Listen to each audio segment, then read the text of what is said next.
फरमाया सही मुस्लिम की हदीस है। किस किताब की? सही मुस्लिम हदीस सही।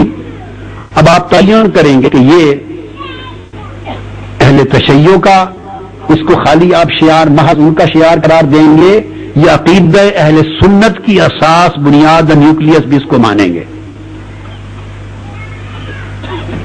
सही मुस्लिम की हदीस है सही, हदीस नंबर 2408।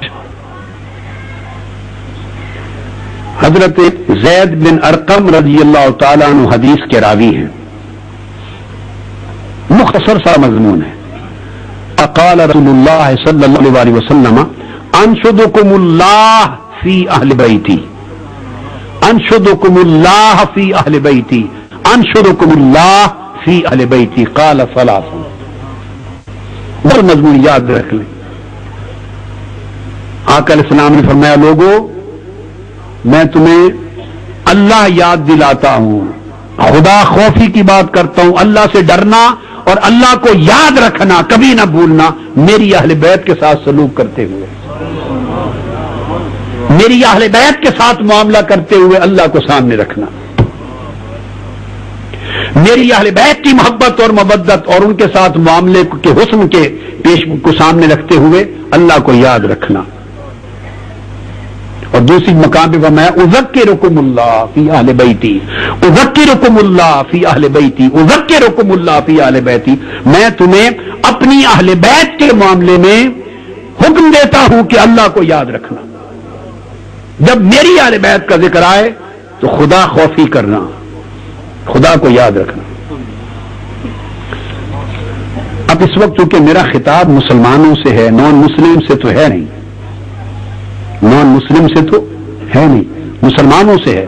अब एक सवाल मैं करता हूं, क्या कोई शख्स किसी मकतब फिक्र का जो अहले सुन्नत वल जमात होने या सलफी होने या अहले हदीस होने का दावेदार है, इन मकातब फिक्र से कोई इनकार कर सकता है कि यह हदीस सही नहीं है? दो तीन सवाल मेरे आपके ज़हन नशीन कराने के लिए। यह सही मुस्लिम की है, मैंने किसी निचले दर्जे की हदीस की किताब से आगे किताब आगे मैं और हदीस दूंगा, पूरी हदीस का एक हिस्सा आएगा मेरी गुफ्तगू में। ये तो मैं एक लिंक कायम करने के लिए कि अइम्मा अरबा की बात से पहले थोड़ा सा ऊपर से शुरू कर लूं। कोई इनकार नहीं कर सकता कि यह हदीस सही नहीं है, यह हदीस सही। दूसरी बात, क्या कोई कह सकता है कि सही मुस्लिम में नहीं है? नहीं कह सकता। मैंने आपको बता दिया, सही मुस्लिम हदीस नंबर 2408 मनाक़िब अहले बैत में यह हदीस। तीसरी चीज अब जो बड़ी इंपॉर्टेंट है वो ये, मुसलमान का अकीदा इमाम हुसैन की अहले बैत अतहार के नफूस कुदसिया की बात नहीं कर रहा, हुजूर अलैहिस्सलाम पर तो है ना। कोई जिक्र हुसैन का अगर मुनकर बनता है, मवद्दत अहले बैत की बात को हम नहीं जानता, मोहब्बत अहले बैत के मामले में उसकी इफ्स और बट्स हैं, एक तरफ रखें। आका अलैहिस्सलातु वस्सलाम की इंटेग्रिटी पर, हुजूर के जात पर ईमान तो कामिल है जी। आका अलैहिस्सलाम जब सहाबा कराम के इज्तिमा में, अब बात तो वहां करते थे, सामने सामीन तो सहाबा होते थे ना, मगर पहुंचाते किसको थे? बोलिए, पूरी उम्मत को, पूरी उम्मत को पहुंचाते थे, हमें और क़यामत तक की उम्मत के लिए। ये जो क़यामत तक की उम्मत के लिए फरमा रहे हैं कि मैं तुम्हें नसीहत करता हूं कि मेरी अहले बैत के मामले में खुदा से खौफ करना, आप क्या इसको अकरबा परवरी कहेंगे? वो अकरबा परवरी कर रहे हैं। मेरी बात आप समझे, एक सेकंड के लिए ख्याल ज़हन में लाए आप काफिर हो गए। हुजूर की शान में गुस्ताखी है ये कि कोई हुजूर के किसी हुक्म और अमल को अकरबा परवरी से माज़अल्लाह मंसूब करे। आका अलैहिस्सलाम की जुबान पाक से निकला हुआ हर लफ्ज और हर हुक्म ईमान है और उसका इनकार कुफ्र है। तो जब आका अलैहिस्सलाम अहमियत देके 3 मरतबा रिपीट करके उम्मत को फरमा रहे हैं कि मेरी उज़क्किरुकुम, मैं तुम्हें याद कराता हूं, न भूलना खुदा को जब मेरी अहले बैत के साथ मामले का वक्त आए। جب یہ ارشاد فرما رہے ہیں بار بار، تو آپ اس کا معنی کیا لیتے ہیں؟ آقا علیہ السلام کا منشا کیا تھا؟ کیا منشا تھا آقا علیہ السلام کا؟ تو آقا علیہ السلام اپنی اہل بیت کے ساتھ محبت اور مودت کا منشا دے رہے ہیں. خدا کو نہ بھولنا میری اہل بیت کے معاملے میں. یہ حکم رسول ہے صلی اللہ علیہ وآلہ وسلم. اور پھر آپ نے صحابہ کرام کو یہ فرمایا، آگے حدیث میں ذکر آ جائے گا، انی تارک فیکم الثقلین ان خستم بہما لن تضلوا کتاب اللہ و عطرتی اہل بیتی. اب اگلے لفظ غور طلب ہیں، فانظروا کیف تخلفونی فیہما. یہ بھی زید بن ارقم سے بھی مروی اور حضرت ابو سعید خدری رضی اللہ تعالیٰ عنہ سے بھی مروی، اور جامع ترمذی کی حدیث صحیح، حدیث نمبر 3788،